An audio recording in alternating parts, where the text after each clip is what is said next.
Channel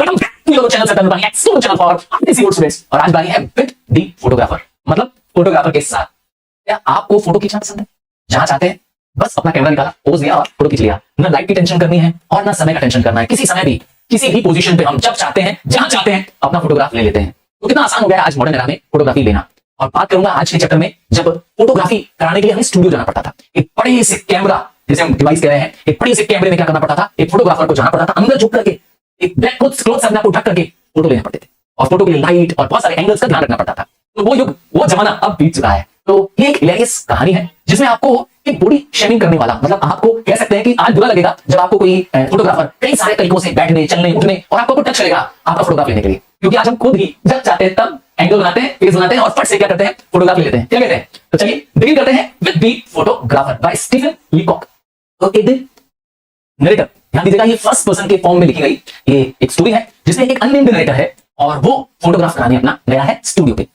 वहां पर जो फोटोग्राफर होता है वो एक अनएंथुसियास्टिक व्यक्ति होता है, उसे बहुत खुशी नहीं होती है किसी कस्टमर को देख करके। तो जब नरेटर से बोलता है कि मुझे फोटो खिंचवाना है, तो जो फोटोग्राफर होता है वो एक ड्रूपिंग सा, एक झुका सा आदमी होता है और ग्रे सूट में होता है। ऐसा लगता है कोई बहुत इंटेलिजेंट आदमी है, जैसे साइंटिस्ट टाइप के लिए होते हैं उस टाइप का आदमी होता है ये फोटोग्राफर। और बस वो क्या करता है, नरेटर को बैठने का इशारा करता है कि आप बैठिए, वेट करिए।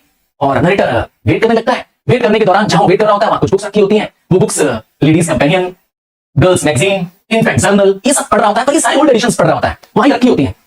उसे कई बार ऐसा लगता है कि अरे कहीं मैं फोटोग्राफर की किसी प्राइवेट जगह तो नहीं घुस गया हूं, कहीं मैं ऐसा तो नहीं कर रहा हूं कि उसकी प्राइवेट स्पेस में एंटर कर गया। और 1 घंटे बाद फोटोग्राफर आता है और कहता है चलो अंदर, और एक छोटे से डार्क रूम में ले जाता है। हाँ, पहले फोटोग्राफी एक अंधेरे कमरे में हुआ करती थी और उसको लाइट देने के लिए ऊपर से सन की लाइट लगाई गई होती थी, मतलब सूरज की रोशनी से उस कमरे को प्रकाश किया जाता था। अब पहले ज्यादा लाइटिंग का बहुत सिस्टम नहीं हुआ करता था, तो सनलाइट ऊपर से आ रही होती है और उसको फिल्टर करने के लिए, उसको रोकने के लिए सनलाइट की लाइट को एक फैक्ट्री फिटेड कॉटन क्लॉथ लगाया गया था। इस अरेंजमेंट में वो जाकर के नरेटर को बैठा देता है।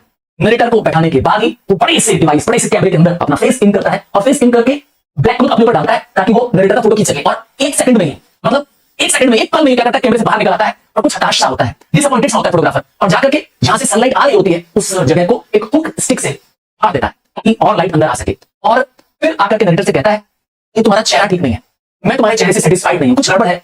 तो नरेटर को लगता है हाँ मेरा चेहरा ठीक नहीं है, तुम सही कह रहे हो। क्योंकि नरेटर को ऐसा लगता है कि जो फोटोग्राफर होते हैं वो थोड़े इंटेलिजेंट व्यक्ति होते हैं, क्योंकि वो रोज कई लोगों का फोटो खींच रहे होते हैं। तो शायद जो मेरा चेहरा है, नरेटर को लगता है कि वो फोटोजेनिक नहीं है। वो कहता है हाँ हाँ तुम सही कह रहे हो, मेरा चेहरा इतना अच्छा नहीं है कि मैं फोटोग्राफी के लिए अच्छा हो। और वो बोलना चाहता है फोटोग्राफर को कि ऐसे बहुत सारे लोग हैं जिनका चेहरा एकदम सपाट नहीं है या फोटोजेनिक नहीं है। फोटोग्राफर तो यहाँ तक भी कहता है कि तुम्हारा चेहरा फुल है, 3/4 फुल फेस तुम्हारा है। 3/4 मतलब होता है एक ऐसा चेहरा जिसमें फ्रंट फेस हो और फेस के साथ बॉडी के एंगल को भी क्या किया जाए, कवर किया जा सके। तो कहना चाहता है कि तुम्हारा फेस जो है वो फोटो के लायक नहीं लग रहा है मुझे। अब यहाँ पर नरेटर की बात को फोटोग्राफर रोक देता है और अपने काम में व्यस्त होता है। वो ये ध्यान नहीं देता है कि नरेटर क्या कह रहा है। फोटोग्राफर पास में आता है नरेटर के और नरेटर को चेहरा पकड़ लेता है, इसका सर पकड़ लेता है और उसको सर को ऐसे टिल्ट करके ऊपर घुमा देता है। फिर जो नरेटर होता है उसे लगता है कि तो मुझे किस करने जा रहा है ना, ऐसे चेहरा पकड़ के, सर पकड़ के घुमाने लगता है। फिर उसका वो फेस भी टर्न करने लगता है और इतना टर्न कर देता है, चेहरा इतना घुमा देता है जितना घूमना संभव था। सोचिए, नरेटर थोड़ा हक्का बक्का समझ जाता है। नरेटर को लगता है कि ठीक है, ये शायद मेरे फोटोग्राफ लेने का वो एंगल बना रहा है, वो अभी भी बुरा नहीं मानता है। और फोटोग्राफर को आदत होती है सब में बुराई निकालने की, वो हर वक्त क्रिटिसाइज करता है, बुराइयां करता है, कहता है तुम्हारा चेहरा ठीक नहीं है, कभी उसके सर की बुराई करता है, कभी उसके कान की बुराई करता है। वो कहता है, 1-2 लाइन में बताता हूं, कहता है I don't like the head, कहता है तुम्हारे ईयर्स आर बैड, और तो और I don't like the face. ये सब सुनकर के ऑथर को, नरेटर को बुरा तो लगता है और उसे फोटोग्राफ खिंचाना होता है, वो बर्दाश्त करता रहता है। उसे थोड़ा अपने अंदर भी लगता है कि शायद मैं ही अच्छा नहीं हूं, उसके अंदर भी एक इनसिक्योरिटी की फीलिंग आने लगती है। तो फोटोग्राफर बजाय कह सकते हैं कि फोटो लेने के और अपने स्किल्स को बेटर करने के, वो सारी कमियां किसमें डाल देता है, नरेटर में डाल देता है। थोड़ी देर बाद वो नरेटर को कहता है कि जरा अपना मुंह खोलिए, हाँ, और फिर अचानक कहता है बंद कर लीजिए ताकि वो उसके कैमरा एक्शन से उसका फोटो ले सके। और इसी तरह से वो नरेटर्स को कई सारे टिप्स आता रहता है। मतलब कभी कहता है कि आप जरा ऊपर देखिए, फिर कहता है जरा सा सीना पफ इन करिए, थोड़ा सा सांस फुलाइए, थोड़ा लंग्स बाहर करिए, थोड़ा अपनी वेस्ट को ट्विस्ट करिए, फिर हाथ अपने नी पे रखिए। तो इस तरीके से कई सारे पोजीशन बैठे बैठे उसके कई सारे क्या करता है, इंस्ट्रक्शन देता रहता है। शायद मैं और आप होते तो जल्ला जाते, फोटो लेके जाना है। और क्योंकि जो नरेटर है वो एक बहुत ही कूल एंड काम व्यक्ति है और वो इस सारे जो एक्रोबैटिक एक्शंस होते हैं वो सब बैठे बैठे कर रहा होता है और फोटोग्राफर उसे जो ऑर्डर इंस्ट्रक्शन देता है वो करता रहता है। और इस दौरान फोटोग्राफर रुकता नहीं है और बुराई भी करता रहता है। वो बुराई करता रहता है उसके चेहरे की, वो बुराई करता रहता है उसके एक्सप्रेशंस की, बाल आ रहे हैं तुम्हारे चेहरे में आगे, तुम्हारा कान जो है वो ठीक नहीं है, ये सब बुराई करता रहता है। और बुराई करते करते एक समय ऐसा भी आता है कि जो नरेटर होता है वो भी आ जाता है, कहता है तुम सिर्फ बुराई में नहीं कर रहे हो। और उठ करके जैसे खड़ा होता है वो अब थोड़ा इमोशन में और डिग्निफाइड में, मतलब बदतमीजी नहीं करता है, बहुत कहते हैं आदर के भाव से कहता है कि जो मेरा चेहरा है वो मेरा है, तुम्हारा नहीं है, और मैं पिछले 40 साल से इस चेहरे के साथ जी रहा हूं, तो तुम्हें फोटोग्राफ लेना है तो मेरे इसी चेहरे से लेना है। अब फोटोग्राफर उसको बैठाता है और बात करते करते क्या करता है, अचानक स्ट्रिंग पुल कर देता है। स्ट्रिंग पुल करते ही क्या हो जाता है, फोटो खींच जाती है। तो एक तरह का मोशन में होती है जो फोटो खींच जाती है। और ये बात नरेटर को पता ही नहीं चलती, उसका फोटो भी लिया गया। नरेटर को बताता है फोटोग्राफर की तुम्हारा फोटो हो गया है और तुरंत कहता है मुझे फोटो दिखाइए मेरा। भाई मैं और आप आजकल तुरंत फोटो देख लेते हैं, फोटो खींचते हैं तुरंत आकर के अपने कैमरे में स्क्रीन में देख लेते हैं। तो पहले जमाने में ये सब फैसिलिटी तो थी नहीं, क्योंकि फोटो खींचने के बाद उसका एक नेगेटिव होता था, उसको डेवलप करना पड़ता था डार्क रूम में। तो कहता है कि ठीक है मैं तुम्हारा अभी नेगेटिव डेवलप करूंगा, अभी ये जो प्रूफ है डेवलप होगा, तुम्हें एक सैटरडे को आना पड़ेगा और तब मैं तुम्हें तुम्हारा फोटोग्राफ दिखाऊंगा। नरेटर सैटरडे को पहुंचता है, सैटरडे को पहुंचता है अपने फोटोग्राफ को और साथ में फोटोग्राफर के खड़े देख रहा होता है, दोनों फोटो को देख रहे होते हैं। नरेटर आश्चर्य करता है ये फोटोग्राफ है किसका, इतना शॉक हो जाता है, उसे यकीन नहीं होता है कि मेरा फोटो है। फिर वो फोटोग्राफ के बारे में एक एक चीज करके एक एक फीचर्स के बारे में वो फोटोग्राफर से पूछता है। वो पूछता है फोटोग्राफर से कि ये आईब्रोज जो दिख रहे हैं ये किसके हैं। तो फोटोग्राफर थोड़ा सा अपने आप को स्मार्ट बनते हुए, मैंने बताया ना वो साइंटिफिक नेचर का इंटेलिजेंट फोटोग्राफर है, थोड़ा स्मार्ट बनते हुए कहता है जानते हैं तुम्हारा आईब्रो जो है वो ठीक नहीं था, तो मैंने तुम्हारे आईब्रो को क्या कर दिया, रिमूव कर दिया और नया आईब्रोज को बदले में लगा दिया यूजिंग अ डेल्फाइड टेक्निक। पहले जमाने में चलती होगी डेल्फाइड टेक्निक, तुम्हारा आईब्रो मैंने हटा दिया। तो बोलता है जो तुम्हारे बाल आ रहे थे ना, आगे बाल आ रहे थे, जो स्कल पे बाल आ रहे थे उसको हटाना भी मैंने हटा दिया। तुम्हारे फेस को मैंने क्या कर दिया, थोड़ा टचअप किया, रीटच कर दिया है। तो मैंने तुम्हारा फेस चेंज कर दिया, तुम्हारी आईब्रो चेंज कर दी, तुम्हारी आईज चेंज कर दी। तो बोलता है भैया बचा क्या, बोलता है मेरे कान जो है वो मेरे लग रहे हैं। बोलता है हाँ, फोटोग्राफर बोलता है हाँ कान तुम्हारे मुझे पसंद नहीं आ रहे हैं, तुम्हारे कान थोड़े लो होने चाहिए, तुम्हारा कान मुझे ठीक नहीं लग रहा है। तो ऐसा करते हैं तुम्हारा कान भी क्या करते हैं हम चेंज कर देंगे। मेरे पास एक और टेक्निक है जिसका नाम है सल्फाइड टेक्निक, हम इस टेक्निक से तुम्हारा कान जो है वो भी चेंज कर देंगे। इस पर नरेटर को गुस्सा आ जाता है, वो कहता है कि अब मुझे ये फोटोग्राफ जो कि मेरा नहीं है मुझे नहीं चाहिए, क्योंकि इसमें तुमने अपनी सारी काबिलियत दिखा दी पर मैं नहीं। मैं तो फोटोग्राफ चाहता था जैसा मुझे ईश्वर ने मुझे बनाया है, मैं जैसा हूं वैसा ही दिखाई दूं, ताकि मेरे बाद मेरे फ्रेंड्स मेरे रिलेटिव्स मेरी मौत पर मुझे देखकर याद कर पाए। तुमने तो मुझे पूरा ही बदल दिया। अब फोटोग्राफर को कहने को कुछ नहीं होता है और नरेटर की आंख में आंसू होता है, कहता है ये फोटो नहीं है मेरे लिए तो बबल है। बबल मतलब होता है तुच्छ चीज, और वह वही फोटोग्राफ छोड़ करके कहता है फोटो तुम ही रख लो। और यह कहते हुए वह आंख में आंसू लिए स्टूडियो से बाहर निकल जाता है। ट्रेजर चेस्ट की एक इंपॉर्टेंट स्टोरी द एलिवेटर। हाँ ये एक स्टोरी है क्लैस्ट्रोफोबिया पर। क्लैस्ट्रोफोबिया मतलब fear of being trapped in a closed space, किसी बंद जगह पर कैद होने का डर। एक फिक्शन है, एक स्टोरी जिसमें एक बच्चा जिसे डर लगता है और उसके पिता उसे मदद नहीं करते हैं, उसके प्रति ध्यान नहीं देते हैं। तो इसका थीम है insensitive attitude of a sensitive boy by an insensitive father. मतलब एक छोटे बच्चे की कहानी है जो कि 12 साल का है, मार्टिन उसका नाम है, डरा सा रहता है, गुमसुम सा रहता है, अपने आप से ही बातें करता रहता है और उसके पिता कभी समझ नहीं पाते हैं कि ऐसा क्यों है। आइए पूरी कहानी को समझते हैं और डिटेल में समझते हैं, इसके अलावा आपको कहीं भी कुछ भी समझने और पढ़ने की जरूरत नहीं पड़ेगी। तो कहानी शुरू होती है मार्टिन के साथ। मार्टिन एक पतला दुबला सा 12 साल का बच्चा है और इसे हमेशा लिफ्ट से डर लगता है। इसे डर लगता है कहीं लिफ्ट गिर न जाए, इसे डर लगता है कि लिफ्ट कहीं रुक न जाए और मैं लिफ्ट के अंदर ट्रैप न रह जाऊं। और तो और उसे लिफ्ट में दूसरे व्यक्ति के साथ रहना भी पसंद नहीं है, क्योंकि उसे लगता है जब व्यक्ति लिफ्ट में रहते हैं तो लिफ्ट में इधर उधर देखते रहते हैं बेवजह ही। तो लिफ्ट से उसका डर जो है वही इस कहानी का मेन थीम है। मार्टिन के पापा एक नई प्लेस पर सेटल हो गए हैं। ये एक पुरानी बिल्डिंग है जिसमें पुरानी से लिफ्ट है और इनका फ्लोर है 17th फ्लोर में इनको अपार्टमेंट मिला है। इस बिल्डिंग की जो लिफ्ट है वो बहुत डरावनी है। डरावनी क्यों है, क्योंकि इस बिल्डिंग की लिफ्ट पुरानी है, इस बिल्डिंग की लिफ्ट में प्रॉपर लाइट नहीं है, लिफ्ट की जो वॉल्स है वो डर्टी है और सबसे इंपॉर्टेंट चीज है लिफ्ट का डोर। लिफ्ट का जो डोर है वो प्रॉपर काम नहीं करता है, जल्दी से बंद हो जाता है और जब बंद होता है तो टिंग आवाज। और मार्टिन ऐसे ही लिफ्ट से डर लगता है। मार्टिन सीढ़ियों से क्यों नहीं चलता है, 17th फ्लोर 17 फ्लोर तक किसी को जाना हो सीढ़ियों से तो मार्टिन की सीढ़ियां भी इक्वली बैड है और इक्वली स्केरी है। सीढ़ियों में प्रॉपर लाइट नहीं है, इसीलिए वो सीढ़ियों से भी नहीं चलता है। मार्टिन की जो लिफ्ट है, जिस लिफ्ट में उसे जाना होता है उसमें सिर्फ 3 लोगों की जगह है और कई बार जब 2 लोग भी लिफ्ट में आ जाते हैं तो भी लिफ्ट भरी भरी से लगती है। स्कूल से लौट रहा था और वो स्टेयर से चलता हुआ अपने 17th फ्लोर पहुंच गया। क्यों स्टेयर से, क्यों बताया था, लिफ्ट से उसे डर लगता है। अब उसकी सांस फूल रही है बहुत तेजी से, बहुत तेज सांस ले रहा है। उसके पापा ने उसे डांटा, why didn't you came to elevator, तो लिफ्ट से क्यों नहीं आए। उसके पापा उसे डांटना शुरू कर देते हैं बिना उसकी बात सुने। उसे कहते हैं कि तुम कमजोर हो, तुम डरपोक हो और तो और तुम तो खेल में भी अच्छे नहीं हो, इसीलिए तुम तले हो। मार्टिन ये सब सुनता रहता है। मार्टिन को लगता है कि पापा उसके फोर्स कर रहे हैं, मजबूर कर रहे हैं उसे लिफ्ट यूज करने की, तो हो सकता है डर की वजह से वो लिफ्ट का यूज करने का आदी हो जाएगा। बट ऐसा कभी नहीं हुआ। उसे लिफ्ट का डर उसके मन से कभी नहीं गया, क्योंकि लिफ्ट में जाने पर उसे एक अजीब सा डर घेर लेता था। उसे लगता था कि कहीं लिफ्ट गिर तो नहीं जाएगी, या उसे लगता था कहीं लिफ्ट बीच में बंद तो नहीं हो जाएगी। और उसे कई बार अकेले न रहकर किसी के साथ रहने में भी डर लगता था, क्योंकि उसे लगता था कि साथ रहते नहीं हम लिफ्ट में पर इधर उधर देखते रहते हैं, स्टेयरिंग एट नथिंग। तो उसे लिफ्ट पसंद नहीं है।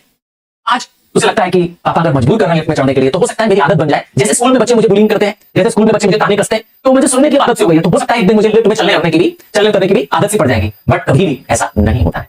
तो एक दिन वो लिफ्ट से उतर रहा होता है नीचे, तो 14th फ्लोर, याद रखिएगा 17th फ्लोर में रहता है मार्टिन, 14th फ्लोर में लिफ्ट रुकती है और एक मोटी उसके अंदर एंटर। वो जो मोटी लेडी होती है उसने ग्रीन कोट जो कि बैलून सा होता है, मतलब खूब फैला सा होता है, ग्रीन कोट वो पहन रखा होता है जो कि मार्टिन को टच कर रहा होता है। लिफ्ट छोटी है, याद रखिएगा। मार्टिन साथ कर कोने में चला जाता है। इस लेडी की गाल बड़ी बड़ी फ्लैशी चीक्स हैं और बड़ी गर्दन है। इस लेडी की आंखें छोटी हैं पर बहुत शार्प है और वो लेडी कि एंटर करने पर मार्टिन डर जाता है, लेकिन लगातार मार्टिन घूमती रहती है, जैसे लगता है कि बोर कर जाएंगे। मार्टिन इससे बोलता नहीं है और वो सोचता है कि ये लेडी मुझे घूर क्यों रही है, और ये लेडी है कौन, ये लेडी आई कहां से है, मैंने पहले कभी इस लेडी को नहीं देखा। वह अभी बहुत सारी चीजें मन में सोचता है और लेडी से बात नहीं करता है। वो मजबूर होता है कि लिफ्ट से उतर भी नहीं सकता, क्योंकि लिफ्ट में जो लेडी होती है वो उसकी जो ड्रेस होती है, उसका जो कोट होता है, मार्टिन को ब्रश कर रहा होता है, पूरी बॉडी को उसको टच कर रहा होता है। और जैसे ही फर्स्ट फ्लोर में लिफ्ट रुकती है, लेडी बाहर निकलती है और लॉबी की तरफ मूव कर जाती है। मार्टिन जैसा लगता है कैद से आजाद हो गया, एकदम भाग पड़ता है स्कूल तक, बिना रुके डायरेक्ट दौड़ते हुए स्कूल चला जाता है। वहां पर भी वो इस फैट लेडी के बारे में सोचता रहता है कि आखिर ये फैट लेडी कहां से आई, इस बिल्डिंग, ये बिल्डिंग तो मैं तो कहीं देखा नहीं मैंने इस लेडी को। अब स्कूल से लौट चुका है मार्टिन, थोड़ा नर्वस है, परेशान है और वापस लिफ्ट में उतरता है। पर मन में ये भी सोचता रहता है कि मैं इस लेडी से, जो कि बूढ़ी लेडी है, इससे मैं डर क्यों रहा हूं, मुझे डरना नहीं चाहिए।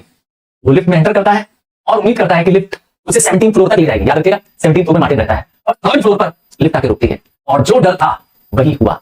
जानते हैं, वो फैट लेडी जो उसे घूर रही थी मॉर्निंग में, वही लेडी लिफ्ट। मार्टिन उसे धीरे से आवाज में कहता है कि ये लिफ्ट ऊपर जा रही है। लेडी को यह कहने के लिए कि लिफ्ट ऊपर जा रही है, उसने सोचा लेडी मना कर देगी क्योंकि लेडी को नीचे जाना है, पर लेडी अपनी गर्दन हिलाती है, नॉड करती है और लिफ्ट में घुस जाती है। मार्टिन को तो जैसा लगता है कि एक बुरा सपना जो था वो सच हो गया। मार्टिन वैसे ही डरता था और आज वो फिर से उसको क्या कर रहा है, उसी लेडी का सामना करना पड़ रहा है। मार्टिन कुछ नहीं कहता है, बल्कि किनारे सरक जाता है। इस बार मार्टिन मनी मन सोचता है कि अरे मैं 7th फ्लोर में लिफ्ट को रोक दूंगा और 7th फ्लोर के बाद बाकी आधा रास्ता मैं ऊपर चला जाऊंगा। और मनी मन ये भी सोचता है कि ये लेडी मॉर्निंग में 14th फ्लोर से चढ़ी थी और फर्स्ट फ्लोर पे आई थी, ये अब 3rd फ्लोर में क्यों चढ़ रही है। और लेडी ने बटन कौन सा दबाया, लेडी ने 14th फ्लोर का बटन ना दबा करके 18th फ्लोर का बटन दबाया, मतलब सबसे टॉपमोस्ट फ्लोर में लेडी जा रही है।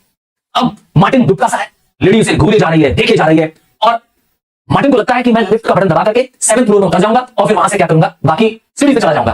पर मार्टिन जब बटन टच करने की कोशिश करता है तो लेडी की बॉडी आ जाती है, तो वो किसी की बॉडी को टच भी नहीं करना चाहता है, बहुत अशेम्ड सा फील करता है, लेकिन वो बटन नहीं दबाता है। कैसे तैसे लिफ्ट पहुंचती है, मार्टिन दौड़ता हुआ अपने फ्लैट में घुसता है। पापा मिलते हैं, उन्हें बताता है क्योंकि घर में पिता ही है जिनको पूरी बात बता सकता है। बोलता है पापा मुझे 2 बार एक ओल्ड फैट लेडी मिली, वो एक स्ट्रेंज लेडी थी, क्या आपने उसे देखा है। उस समय मार्टिन के पापा टीवी देख रहे होते हैं और वो कहते हैं टीवी में ही देखते देखते कि मैंने नहीं देखा है। मार्टिन को लगता है कि मैं पापा को क्यों बता रहा हूं, क्योंकि पापा तो मेरी मदद नहीं करेंगे, मेरे अंदर की साइकोलॉजी नहीं समझेंगे। फिर भी उसके पापा को बताता है। पापा उसे और नाराज हो जाते हैं, गुस्सा हो जाते हैं, बोलते हैं एक औरत के घूरने से तुम डर रहे हो, तुम कब बड़े होगे मार्टिन, कब होगे बड़े, तुम कहां हो, तुम्हें बूढ़ी लेडी से डर रहे हो। इतना सुनता है मार्टिन को बहुत दुख होता है, पापा से डांट खा चुका होता है और वो अपने कमरे में चले जाता है और वहां जाकर रोने लगता है। मार्टिन के पापा ये बात जानते हैं कि मेरा बेटा रो रहा है और आज मार्टिन ठीक से सो भी नहीं पाता है। सुबह फिर होती है, थिएटर की तरफ पहुंचता है, एलिवेटर पर वो मोटी लेडी होती है, वो मोटी लेडी मुस्कुरा रही होती है एलिवेटर पर। मार्टिन वापस पीछे आता है और स्टेयर्स की तरफ भाग जाता है। उस समय डार्क होता है और वह गिर जाता है, गिरते ही उसकी टांग टूट जाती है। मार्टिन के पापा उसे हॉस्पिटल ले जाते हैं, बहुत दुखी होते हैं, उदास होते हैं इस बात से कि मेरा बेटा कायर है और उसे अब क्रच लेके चलना पड़ेगा, अब मेरे बेटे को क्रच लेके चलना पड़ेगा क्योंकि टांग टूट चुकी है। मार्टिन अभी भी दुखी नहीं है क्योंकि उसे लगता है कि अब कोई तो मेरे साथ रहेगा और डॉक्टर ने वैसे भी मार्टिन को रेस्ट करने के लिए कहा है, तो उसे लगता है कि ठीक है मेरा लिफ्ट से छुटकारा हो जाएगा, मैं उस फैट वुमन से नहीं मुलाकात करूंगा। अब मार्टिन को लगता है कि मेरे पापा मेरे साथ चल रहे हैं तो मुझे अब डर भी नहीं है इस एलिवेटर में जाने का। और मार्टिन के पापा 9th फ्लोर में लिफ्ट को स्टॉप कर देते हैं और कहते हैं मुझे मिसेस उलमैन से मिलने जाना है। मार्टिन मना करता है कि पापा मत जाइए, तो उसके पापा ये कहते हैं क्या तुम डर गए हो, तुम अकेले डर रहे हो। वो पापा को यकीन दिलाता है कि पापा मुझे भी साथ ले लीजिए, मैं भी चल रहा हूं। पर पापा को कहने के बावजूद वो बटन दबाता है 9th फ्लोर में, तब तक लिफ्ट तो जानते ही हैं जल्दी से बंद हो जाती है और धम से आवाज होती है और लिफ्ट चल पड़ती है। 10th फ्लोर में लिफ्ट फिर रुक जाती है और फिर वही होता है, वो फैट ओल्ड लेडी मुस्कुराती है। वो ओल्ड लेडी लिफ्ट में एंटर कर जाती है। मार्टिन इस समय क्रचित लिया खड़ा है और वह कुछ नहीं कर पाता है, वह निकलना भी चाहता है बाहर, पर फैट लेडी जब एंटर करती है तो इतनी स्पेस नहीं होती है कि वो बाहर निकल पाए और इतनी देर में दरवाजा बंद, लिफ्ट का दरवाजा बंद, तेज आवाज होती है और फैट लेडी मुस्कुरा कर कहती है हेलो मार्टिन और स्टॉप का बटन दबा देती है। कहानी पर खत्म हो जाती है। ट्रेजर चेस्ट से द गर्ल हू कैन, एक फीमेल ट्राइपाइटाइट फैमिली स्टोरी है, एक ऐसी स्टोरी जो आपको कहीं लगेगा कि इंडियन कस्टम्स, इंडियन ट्रेडिशंस से बिलोंग करती है। एक्चुअली में ये हर लड़की की कहानी है जिसको घर में रोका गया है, जिसको कई सारे बंधनों में बांधा गया है, और ये कहानी आपको इंस्पायर करेगी गर्ल का fight for her rightful place in the society. सच कह रहा हूं, बहुत ही इंस्पिरेशनल स्टोरी है, तो पूरी स्टोरी को ध्यान से सुनिएगा। द गर्ल हू कैन, तो एक छोटी लड़की 7 साल की लड़की की कहानी है जिसका नाम है अजूबा। ये एक छोटे से गांव, घाना नाम के देश के छोटे से गांव हसौडजी में रहती है, जो कि बहुत ही फर्टाइल प्लेस है। एक ऐसी प्लेस जहां जब पूरे घाना में जब सूखा पड़ जाता है पर यहां पर हरियाली हर वक्त रहती है। ये अपनी दादी और अपनी मां के साथ रहती है। तो कहानी 3 फीमेल कैरेक्टर्स की है। दादी एक ओल्ड लेडी है जिसको नाना के नाम से जाना जाता है, घर में नाना उसको बुलाती है। और कहानी में मां है जिसको मामी, मामी मत करके ये लड़की बुलाती है। और खुद ये लड़की जिसको हम अर्जुआ कह रहे हैं, पूरी कहानी अर्जुआ नरेट कर रही है, जो कि 7 साल की छोटी सी बच्ची है। तो इस कहानी में आपको 3 जनरेशन का स्ट्रगल दिखाई देगा। एक दादी है जो पुराने रीति रिवाज को फॉलो करती है, ओल्ड कस्टम ट्रेडिशन बिलीव करती है, मानती है कि लड़कियों को एक चाइल्ड बिहेवियर के रूप में, एक कह सकते हैं बच्चा जो जन्म देने वाली है उस रूप में देखती है, गर्ल्स को इस रूप में देखती है। अब वो सोचती है गर्ल्स का ट्रेडिशनल रोल है कि वो परिवार संभाले, स्कूल्स ना जाए, अपने फैमिली को बियर करे, चाइल्ड को नर्चर और बियर करे। यह सोचती है उसकी दादी। और उसकी मां है, वह दादी को अपोज भी नहीं कर पाती है, क्योंकि दादी एक अथॉरिटेरियन पर्सन है, उसके ही घर में हुक्म चलता है और दादी के आगे वो चुप हो जाती है या कभी कभी मनी मन रो लेती है, दादी के सामने रो भी नहीं पाती है। और बच्ची अर्जुआ इतनी छोटी है कि वो अपनी पूरी बात भी नहीं समझा पाती है।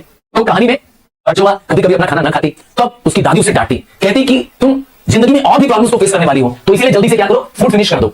मतलब छोटी छोटी बातों पर उसको दादी से कभी कभी डांट पड़ती है। याद रखिएगा, वो अपनी दादी और मामी जिसे बोलती है, दोनों को बहुत प्यार करती है। इसकी मां का नाम अर्जुआ को लगता है कि सिर्फ यही प्रॉब्लम नहीं है, प्रॉब्लम और बहुत सारी है, और बहुत सारी प्रॉब्लम जिंदगी में अलग अलग स्टेजेस में उनको फेस करनी है एज अ वुमन। वो कहती है कि उसकी प्रॉब्लम ये भी है कि वो अपनी पूरी विचार सबके सामने नहीं रख पाती है। कभी कभी वो कुछ बोलना चाहती है पर वो अपनी बात को समझा नहीं पाती है, और बहुत मुश्किल से कोई उसे बड़ा मिलता है, कोई एल्डरली पर्सन मिलता है जो उसकी बात सुनता है। और जब वो उनको सुनाती है, जैसे वो अपनी दादी को, जिसको वो नाना कहती है, जब उसे अपनी कोई बात सुनाती है तो नाना उसकी बात को सुनने के बाद 2 में से एक रिएक्शन देती है। या तो वो बहुत हंसती है, और इतना हंसती है, इतना हंसती है, इतना हंसती है कि हंसते हंसते आंख से उसके आंसू निकल आते हैं। दादी की आंख से आंसू निकल आते हैं हंसते हंसते।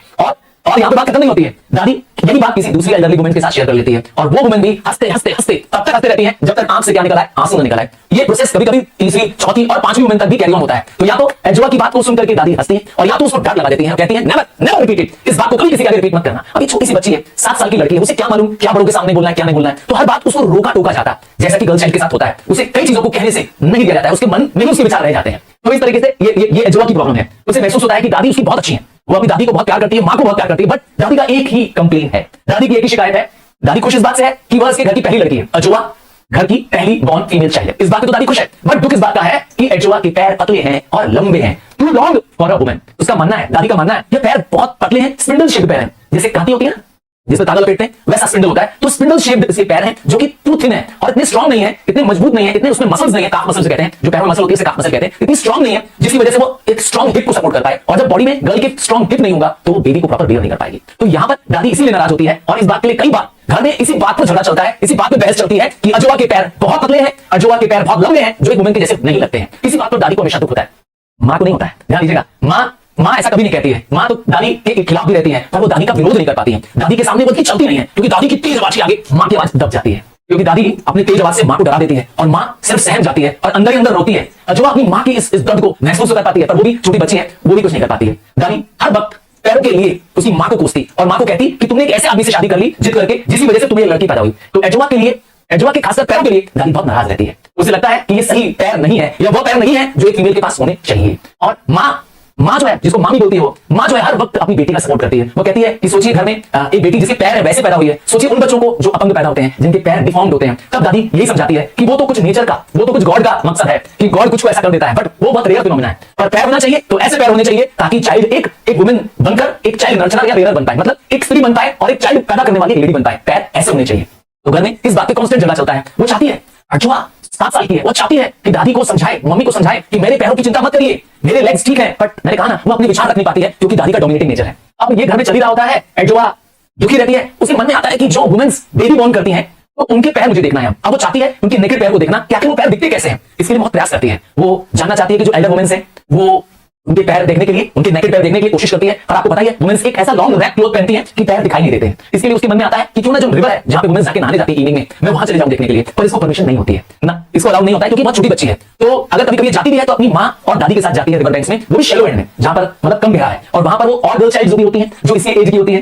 पर इसको अपनी दादी और मां के लेग्स तो ये देखने को मिलते हैं, पर वो लेग्स उनको समझ में आते हैं ये तो वो लेग्स है जो बेबी बॉर्न कर सकते हैं। उसके अलावा कोई और एल्डर वुमेन्स के लेग वो देख नहीं पाती है। घर के पीछे भी इनके हट है, जहां पे बाथ हाउस बना हुआ है, इनकी झोपड़ी के पीछे एक छोटा सा बाथ हाउस बना हुआ है, क्योंकि उनको रिवर जाना ज्यादा अलाउड नहीं है। तो वो बाथ हाउस में अपनी जैसी यंग गर्ल्स को जो उसकी एज की है उनका पैर देखती और सोचती है कि अरे इनके लेग्स में तो कोई डिफरेंस ही नहीं है, मतलब ये अप्रूव्ड काइंड ऑफ लेग्स कैसे होते हैं, वो पैर कैसे होते हैं जो चाइल्ड बर्थ में मदद करते हैं। ये देखती है सारे पैर तो एक जैसे दिखते हैं, ये डिफरेंशिएट नहीं कर पाती है, वो उनमें अंतर नहीं कर पाती है, क्योंकि और सब गर्ल्स के पैर उसी के जैसे पतले दुबले होते हैं।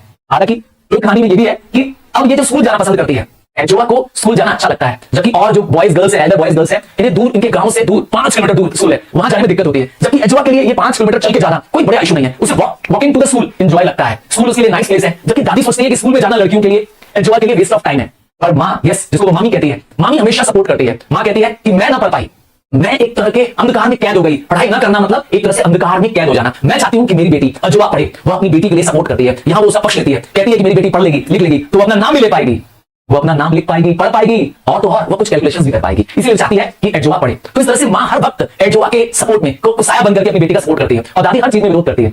स्कूल में एडजोवा एक अच्छी रनर है, एक अच्छी एथलीट है, और स्कूल के जब इवेंट्स होते हैं तो एथलीट इवेंट्स में वो अक्सर फर्स्ट आती है, रेसेस में, एथलीट इवेंट्स में हमेशा जीत जाती है। और घर में आके कभी वो नहीं बताती है कि मैंने रेस जीती है, घर में नहीं बताती है, क्योंकि उसे लगता है कि क्या फायदा है बता करके घर में, क्योंकि इस बारे में तो कभी चर्चा ही नहीं होती पॉजिटिव चीजों के बारे में, तो घर में कभी बताती नहीं है। पर एक दिन डिस्ट्रिक्ट एथलीट वीक एस्टैब्लिश करने के लिए, मतलब डिस्ट्रिक्ट एथलीट वीक मनाया जा रहा है, जहां पर सारे गांव के बच्चे जो स्कूल से सेलेक्ट हुए हैं अब वो शहर जाएंगे इस एथलीट इवेंट के लिए। तो ये बहुत बड़ा इवेंट था, इसमें एडजोवा सेलेक्ट हो जाती है। एडजोवा आकर के अपने घर में बताती है, इसी दादी सुनती है तो उसे यकीन नहीं होता है, वो कंफर्म करने के लिए स्कूल जाती है, और जब स्कूल में ये पक्का हो जाता है, कंफर्म हो जाता है कि हाँ एडजोवा एक बहुत ही अच्छी एथलीट है, एक बहुत ही अच्छी रनर है, दादी बहुत खुश होती है, घर का माहौल एकदम चेंज होता है। माँ इस समय भी अपनी बेटी का सपोर्ट करती है, वो और भी कुछ बताना चाहती है दादी को जो दादी को न पता हो, बट माँ को जानते हैं दादी हमेशा कंट्रोल कर लेती है, दादी के आगे माँ की नहीं चलती है, तो मामी हमेशा चुप रह जाती है, अपनी विचार मुर्गी मन में रख लेती है।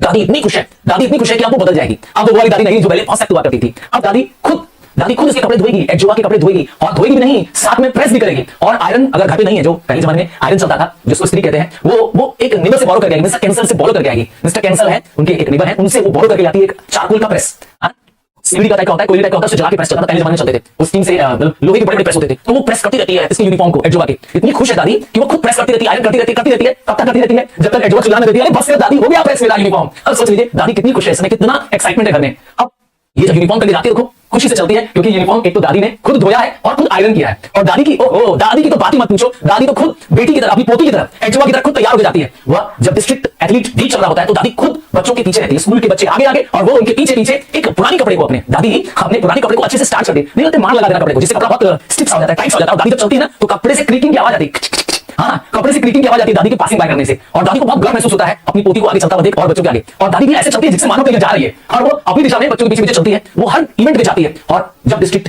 एथलीट चल रहा होता है वहां पे हर रेस में एडजोवा टॉप, एडजोवा फर्स्ट, और फाइनली एडजोवा को डिस्ट्रिक्ट की पूरी ट्रॉफी, डिस्ट्रिक्ट का बेस्ट एथलीट मिलता है जूनियर कैटेगरी में। इस तरीके से एडजोवा एक बहुत बड़ा मेडल, एक बहुत बड़ा कप जीत जाती है। यह कप देख करके पा करके दादी तो एकदम सातवें आसमान पे, बहुत खुश है दादी, इतनी खुश है कि कप को अपनी पीठ में रख लेती है, अपने पीठ पर रख लेती है, जैसे छोटे बच्चों को पीठ उठा लेती हैं औरतें, अपने पीठ पर रख लेती है, क्योंकि बूढ़ी औरत है, अपने पीठ पर रख करके चलती है और उसे घर तक ले आती है उस कप को, जैसे मानो कप दादी ने जीता हो, और कप घर में ला करके इसकी मां को दिखाती है। मां आज भी उतनी खुश है, उतनी सरप्राइज है, पर मां के अंदर खामोशी है, मां शांत रहती है, खुश बहुत है पर मां शांत है, और दादी स्कूल वालों को यह कप लौटा देती है। तो इस तरह से दादी अब बदल चुकी है, दादी एकदम बदल चुकी है। दादी अब कह सकते हैं एडजोवा को सपोर्ट करती है, एडजोवा को पास बुलाती है, उसे गर्व महसूस होता है एडजोवा पे, वो उसे गले लगाती है, और गले लगा करके उसने अपने लैप जानते क्या होता है, अपनी गोद में, हाँ दादी एडजोवा को अपनी लैप में ले लेती है, और वहां पर धीमी सी आवाज में, हाँ कुछ रोने की आवाज होती है, दादी रोते हुए भाव में कहती है, उसे दुख होता है, वह एडजोवा के पैरों को देखती रहती है, और देखती रहती है, पर वो ऐसा बिहेव करती है जैसे मानो कि वह एडजोवा का पैर देख नहीं रही है, क्योंकि उसे यकीन नहीं होता है ये वही लड़की है, ये वही पैर है, ये वही पैर है एडजोवा के, जो उसे लगता था कि बेबी बॉर्न करने में मुसीबत पैदा करेंगे, या ये मेरी जो एडजोवा है आगे जाके बेबी बॉर्न नहीं कर पाएगी। पर आज उसे लगता है कि पैरों का काम कुछ और भी है,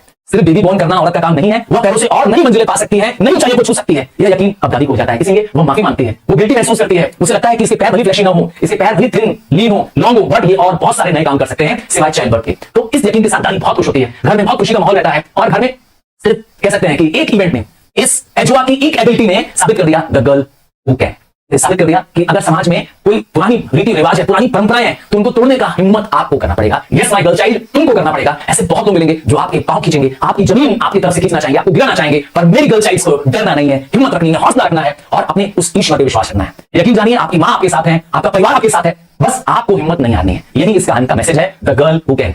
ऐसी कहानी जो आपको आईना दिखा देगी, जो आपको बता देगी कि आप जिस तरीके से साइंस और टेक्नोलॉजी के पीछे भाग रहे हैं तो उसके खतरे क्या हैं। कहीं ऐसा तो नहीं है कि हम ऑब्सेस्ड हो गए हैं अपने आप से ही, सिर्फ अपने बारे में सोच रहे हैं, सिर्फ अपनी फैमिली के बारे में सोच रहे हैं। यही खतरा बताने के लिए ये कहानी है, आपको जागरूक करने के लिए है, एक वेकअप कॉल है ये कहानी। से क्वेश्चन पूछूंगा पूरी कहानी के अंत में, बताइएगा मुझे जरूर। तो आज की कहानी है दी पेडेस्ट्रियन। ये डायस्टोपियन साइंस फिक्शन स्टोरी है बाय रे ब्रैडबरी। डायस्टोपियन मतलब होता है एक इमेजिन स्टेट जब इनजस्टिस हो रहा हो, और ये कहानी डील करती है pressure to conform to social norms, मतलब जो समाज में सब लोग कर रहे हैं वैसा हम भी करें, हम समाज से अलग नहीं रह सकते, ये एक प्रेशर है।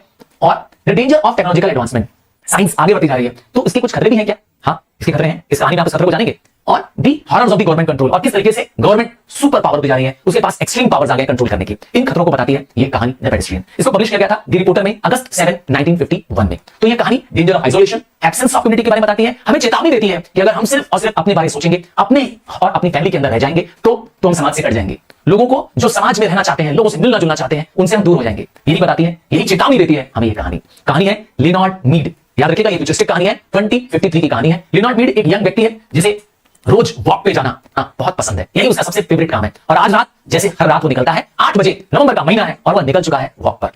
हमेशा की तरफ चारों तरफ शांति है, ठंडी का माहौल है और सिर्फ अंधेरा और शांति। कोई उसे डिस्टर्ब करने के लिए नहीं है और वह जिस दिशा में जाना चाहे वहां जा सकता है, क्योंकि सड़क पर कोई भी व्यक्ति नहीं है। वो एक इंटरसेक्शन में पहुंचता है और तय करता है कि वह किस दिशा जाएगा। वह देखता है कि घर जो है उसे कब्रिस्तान की तरह लगते हैं। हाँ, क्यों? क्योंकि जिस तरह से कब्रिस्तान, ग्रेवयार्ड शांत होते हैं, वहां हल्की सी रोशनी होती है जैसे जुगनुओं की होती है, वैसे ही घरों पे भी हल्की सी डिम लाइट है जो टीवी की लाइट्स होती हैं, वो दिखाई दे रही, स्क्रीन लाइट्स दिखाई दे रही हैं। लोग अपने घरों में एसी रूम में बैठे हुए हैं और अपनी टीवी स्क्रीन से ग्लूड है, चिपके हुए हैं। तो वो ऐसा महसूस करता है कि वह हमेशा की तरह आज भी अकेला है।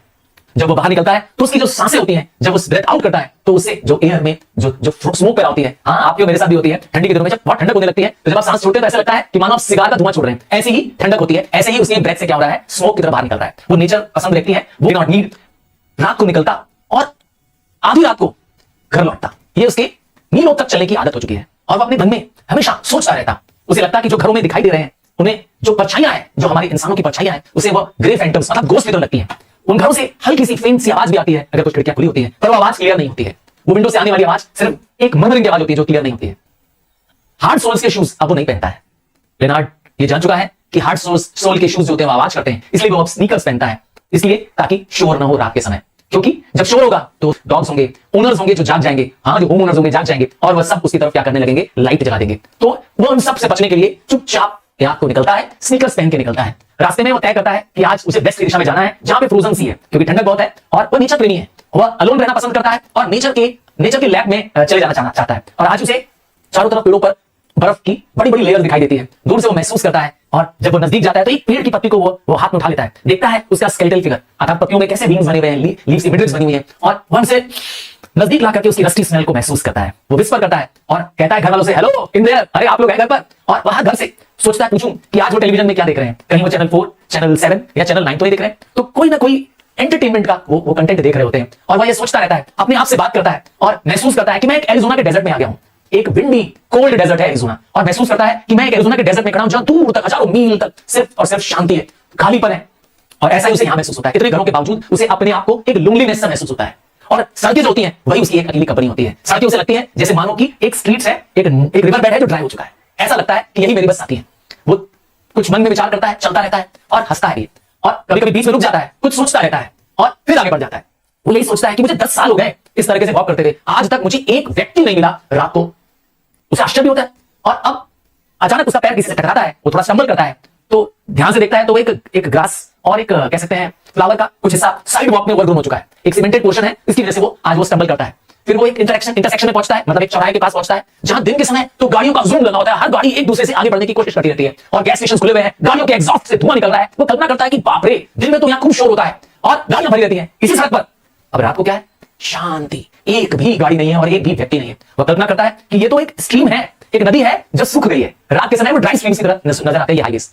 वो थोड़ा और आगे बढ़ता है, अब उसे घर लौटने का समय आ जाता है। वो घर की तरफ बढ़ चुका होता है, कुछ वॉक कर करके वो घर के नजदीक ही होता है, एक ब्लॉक अवे होता है अपने घर से। तब अचानक एक कार आती है जिसकी तेज रोशनी, जिसकी फ्लैश लाइट इसके ऊपर पड़ती है और अंदर से आवाज आती है, एक मेटेलिक आवाज आती है। आवाज कहती है इसे, लियोनार्ड मीड को स्टैंड स्टिल, रुक जाओ। लियोनार्ड मीड रुक जाता है। आवाज फिर से आती है, हैंड्स अप, अपने हाथ ऊपर कर दो। लियोनार्ड अभी पूछना चाहता है कि क्यों, उसे आश्चर्य होता है कि क्यों। तब तक आवाज आती है, हैंड्स अप करो अदरवाइज वी विल शूट। वह हाथ ऊपर कर लेता है क्योंकि वो पुलिस कार होती है। और बात यहां पे खत्म नहीं होती है। अब यह कार उसकी तरफ रोशनी करके उसे कहती है, उसे क्वेश्चन पूछना शुरू करती है, तुम कौन हो, तुम्हारा नाम क्या है। लियोनार्ड अपना नाम बताता है और उसे अब आश्चर्य होता है कि अरे इस 3 मिलियन पॉपुलेशन वाले शहर में एक पुलिस कार है और वो भी मेरे ही पीछे पड़ी है। मतलब मैं अकेला हूं और मेरे पीछे पुलिस कार आ गई है। और इससे पहले जो प्रीवियस ईयर था वो इलेक्शन ईयर था, तब 3 पुलिस कार हुआ करती थी और क्राइम रेट इतने कम हो गए हैं कि अब पुलिस गाड़ियों की जरूरत ही नहीं है। एक सिंगल पुलिस कार, और वो भी आज लियोनार्ड मीड के पास है। यह तेज रोशनी उसको चुभ रही होती है और आवाज पूछती है कि तुम्हारा नाम क्या है। लियोनार्ड अपना नाम बताता है, लियोनार्ड का एड्रेस पूछता है, लियोनार्ड अपना एड्रेस बताता है और लियोनार्ड से पूछता है तुम करते क्या हो, तुम्हारा प्रोफेशन क्या है, तुम्हारा बिजनेस क्या है। लियोनार्ड मीड बताता है कि वह एक राइटर है और कार की जो वॉइस होती है मानने से मना कर देती है, ये कोई प्रोफेशन नहीं है। और मीड भी खुद ये जानता है कि हाँ काफी समय हो गया उसे किताबें लिखे, मैगजीन लिखे, क्योंकि अब मैगजीन मार्केट में बिकती नहीं है। हाँ, क्योंकि लोग दिन भर अपनी टीवी स्क्रीन से दूर रहते हैं, अपने घरों में कैद रहते हैं, जैसे कि डेड बॉडी स्पून के अंदर रहती है, ऐसे ही लोग घर में रहते हैं।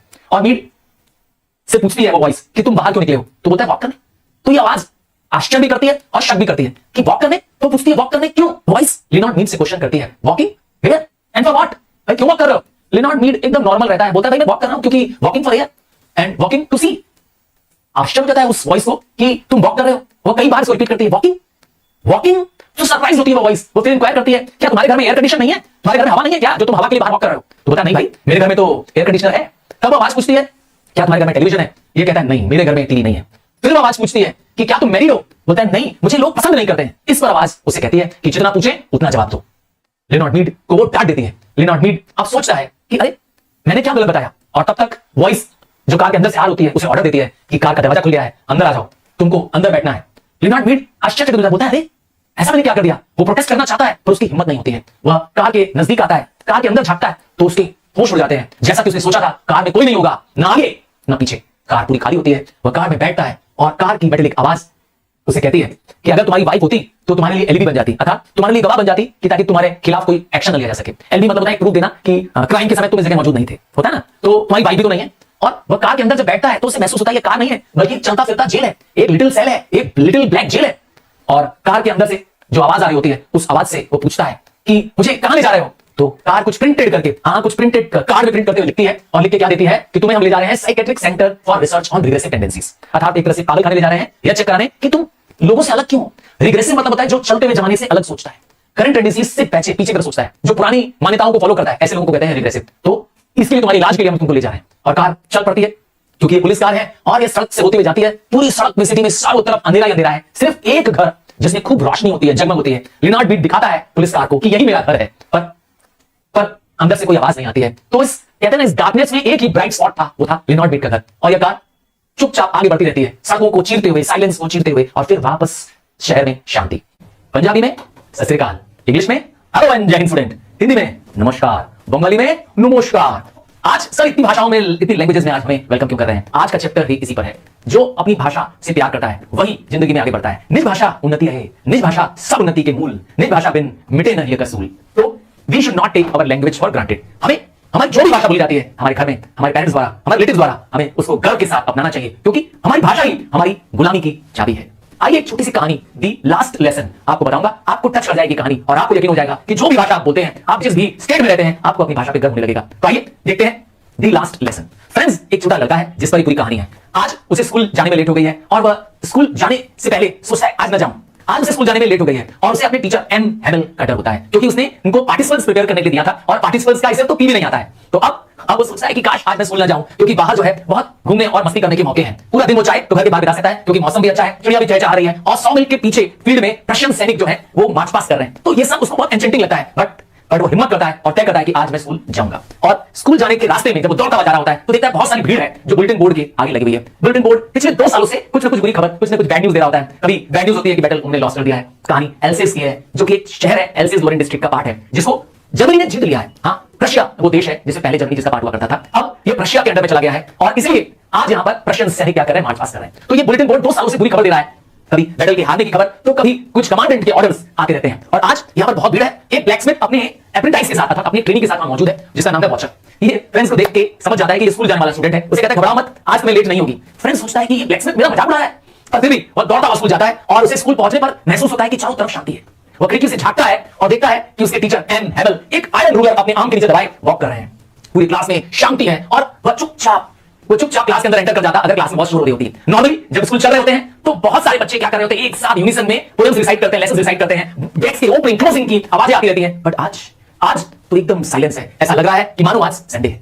फ्रेंड्स डरा हुआ है और चुपचाप शर्माते हुए क्लास में अपनी सीट पर चला जाता है। टीचर आज एम हेमल आज एक अलग यूनिफॉर्म में है, एक अलग ड्रेस में है। उसने एक ब्यूटीफुल ग्रीन कोट पहन रखा है, उसने एक फ्रिल्ड शर्ट पहनी हुई है और सर पे उसके पास एक लिटिल ब्लैक सिल्क कैप है जो कि एम्ब्रॉयडर्ड की हुई है। यूजुअली ये ड्रेस ये या तो प्राइज डे में पहनते हैं या तो जब स्कूल में कोई इंस्पेक्शन चल रहा होता है। पर और क्या आश्चर्य की चीज थी आज क्लास में, आश्चर्य की चीज थी कि क्लास आज पीछे की बेंच खाली नहीं थी। पीछे की बेंच में गांव के बहुत सारे लोग आए हुए थे, जैसे फॉर्मर मेयर आया था, फॉर्मर पोस्ट मास्टर आए थे और ओल्ड हाउसर आए थे। इस तरह से कई सारे गांव के लोग जो कि अब बुजुर्ग हो चुके थे, बूढ़े हो चुके थे, वो सब आए थे।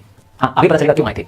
ओल्ड हाउसर अपने साथ एक प्राइमर भी ले आए थे। प्राइमर मतलब होता है वो बुक जो इंट्रोडक्टरी बुक्स होती है, जो बेसिकली स्टार्टिंग की बुक्स होती है, जिसमें बच्चों को पढ़ाना शुरू करते हैं, ऐसी बुक उसे कहते हैं प्राइमर। और एम हैमेल आज बताते हैं कि आज लास्ट लेसन है और जर्मन लोगों ने ऑर्डर दे दिया है कि अब यहां पर जर्मन भाषा पढ़ाई जाएगी, क्योंकि ऑर्डर बर्लिन से आ चुका है। क्योंकि फ्रैंको प्रशियन वॉर में जर्मनी ने, जिसको हम प्रशिया कह रहे हैं, हाँ प्रशिया एक बड़ी कंट्री है जिसमें जर्मनी ऑस्ट्रिया भी आती है, और इसने अब जीत लिया है फ्रांस से इस शहर एल्सेस लोरेन को, इसीलिए वो जर्मन भाषा चाहते हैं यहां पे पढ़ाई जाए। अब यह जर्मन टेरिटरी हो चुका है, तो अब उसके पास नए मास्टर आने वाले हैं जो उनको जर्मन पढ़ाएंगे। आज फ्रेंच लेसन आखिरी है।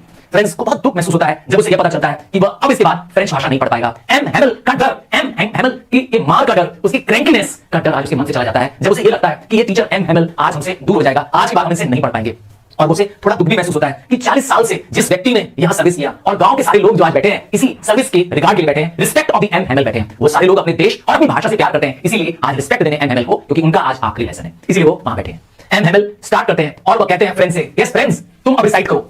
फ्रेंड्स तो पढ़ने में वैसे ही डर था, तो वो पहला वर्ड बोलते कांपने लगता है और डर के मारे अपना टेबल पकड़ लेता है, अपना डेस्क पकड़ लेता है और नीचे कर लेता है सर, और उसे लगता है कि अब उसे खूब डांट पड़ने वाली है एम हैमेल की, उसके टीचर की। बट आज का दिन ऐसा नहीं है। आज एम हैमेल एकदम नए नेचर में है। वह कहते हैं कि ये सब दोष हमारे टालने का है। हाँ, बच्चे टालते हैं कि अब पढ़ दूंगा तब पढ़ दूंगा, और तब तक क्या हो जाती है, लेट हो जाती है, जैसा कि अब हो गया। अब फ्रेंच का आज आखिरी दिन है, अब तुम कब पढ़ पाओगे फ्रेंच? तो प्रोक्रेस्टिनेशन की आदत पे वो थोड़ा दुखी होता है, और एम हैमेल कहता है कि गलती उनके पेरेंट्स की भी है। क्यों? क्योंकि पेरेंट्स बच्चों को फार्म्स में भेज देते हैं, वर्क हाउसेस में भेज देते हैं काम करने के लिए, ताकि कुछ पैसे बच्चे कमा सके, और वो अपने ऊपर भी दोष लेता है, कहता है गलती मेरी भी है।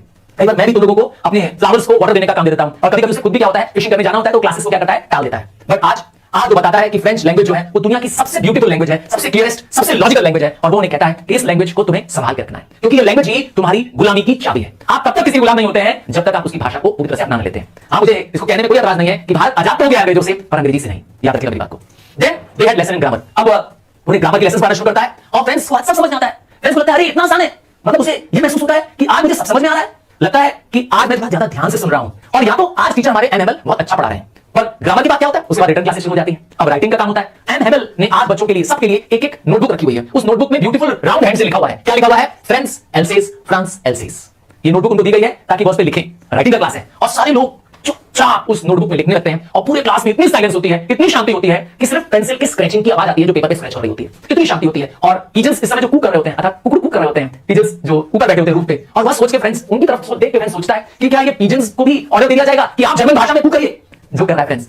तब तक एम हैमेल वहां बैठे होते हैं, मोशनलेस, क्लास के बाहर देख रहे होते हैं, कभी कुछ तो कभी कुछ ध्यान से देखते रहते हैं और सोचते रहते हैं, किसी ख्यालों में खो जाते हैं, क्योंकि आज वो बड़े दुखी हैं, क्योंकि जो पेड़ उन्होंने, हाँ, एम हैमेल को 40 साल हो गए उसी जगह, उसी क्लास में, उसी प्लेस पर, और वो जो पेड़ उन्होंने बाहर लगाए थे, जो वॉलनट का पेड़ लगाया था, आज वो बहुत बड़ा हो चुका है। जो होप वाइन के क्रीपर लगाए थे, आज वो उगते उगते उगते रूफ तक चले गए। जो टेबल्स हैं वो पुराने थे, अब और घिस गए, हाँ, रब करके घिस गए, बट एम हैमेल आज भी वहीं मौजूद है। तो इस तरीके से एम हैमेल पुरानी यादों में खोए होते हैं। उनकी बहन ऊपर ही, यस, जिसमें रहता है, जिस स्कूल के ऊपर एम हैमेल रहते हैं, उसके ऊपर उसकी सिस्टर क्या कर रही है, उनका बैग पैक कर रही है, क्योंकि उन्हें कंट्री छोड़ के जाना है। हाँ, एल्सेस छोड़ के जाने का ऑर्डर आ चुका है उसे। अब राइटिंग का क्लास हो गया है, और अब एम हैमेल हिस्ट्री के क्लासेस में आ जाते हैं। हिस्ट्री के क्लास को ओवर करने के बाद बारी आती है बच्चों के चैंटिंग के क्लास की, मतलब रेसिटेशन का क्लास है, और बच्चे अब बा बी बी बू बू, हाँ, आप सोचेंगे ये क्या है, ये फोनिक्स की क्लासेस हैं जो बच्चे क्लास में कर रहे हैं, और सिर्फ बच्चे नहीं कर रहे हैं, साथ में जो विलेजर्स हैं वो भी कर रहे हैं। ओल्ड हाउसर ने अपनी प्राइमर को खोल लिया है, याद है प्राइमर, वो इंट्रोडक्टरी बुक्स जो स्टार्टिंग में आपको लगी थी बुक्स, याद होगा आपकी नर्सरी की बुक्स, हाँ, वो प्राइमर को खोल करके अपने चश्मे को चढ़ा करके वो ओल्ड हाउसर से पढ़ रहे हैं, और पढ़ते समय इतने इमोशनल हो गए हैं क्योंकि आंखों से आंसू बह रहे हैं। बहुत बहुत कंट्रोल करके वो सिंग सैंग कर रहे हैं, बच्चों के साथ चैंट कर रहे हैं, जैसे बच्चे चैंट कर रहे हैं। ये देख करके फ्रेंड्स को थोड़ी हंसी भी आती है,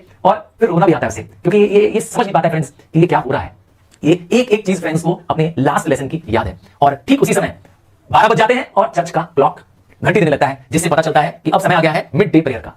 मिड डे के प्रेयर के बाद स्कूल में रशियन सोल्जर्स एंटर कर जाते हैं, और रशियन सोल्जर्स की ड्रिल मार्च पास करती हुई, यस, जो सेना होती है वो स्कूल के नजदीक आती है, जिससे जो एम हैमेल होते हैं अचानक उनके चेहरे का रंग उड़ जाता है। वो डरे और घबराए होते हैं, सहमे होते हैं, पर उनकी आवाज मुंह से नहीं निकल पाती है। वो सैनिकों के आते ही समझ जाते हैं कि अब यह समय अंत हो चुका है, और वह खड़े होते हैं पूरे क्लास में और बोलने लगते हैं, माय फ्रेंड्स, एंड बोलने की कोशिश करते हैं, पर उनका गला चूक होता है, रुंध जाता है। वो सोचिए, कल्पना करिए, आदमी जो 40 साल से एक ही जगह सेवा दे रहा है और 40 साल से लोगों को पढ़ा रहा है, ज्ञान बांट रहा है, आज उसे कहा जाता है कि तुम निकल यहां से।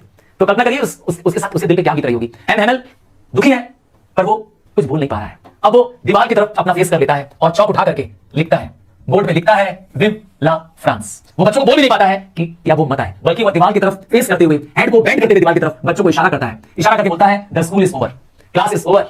और आप कल्पना करिए कि आखिरी क्लास है और वह टीचर उदास है और बच्चों से आंख नहीं मिला पा रहा है। वो कितना उदास होगा, कितना तकलीफ में होगा। और ये यकीन, ये पूरी कहानी आपको ये याद दिलाती है कि अपनी भाषा से हमेशा प्यार करना चाहिए। आपको अपनी भाषा को ग्रांटेड नहीं लेना है और जब भी जहां भी मौका मिले अपनी भाषा में बात करिए, गर्व महसूस करिए। और तुम लोगों से, यस, मैं तुम लोगों से चाहता हूं मेरे सुपरस्टार्स कि अपनी भाषा में मुझे जय हिंद, वेलकम, स्वागत, केम शो और या तो जो भी लिखना चाहते हैं एक ग्रीटिंग भरा मैसेज मुझे लिख सकते हैं। वो आपकी भाषा होगी और मुझे बहुत खुशी होगी आपकी अपनी नेचुरल लैंग्वेज में आप लिखें। So waiting for your lovely messages in your own language. Bye, take care, God bless you.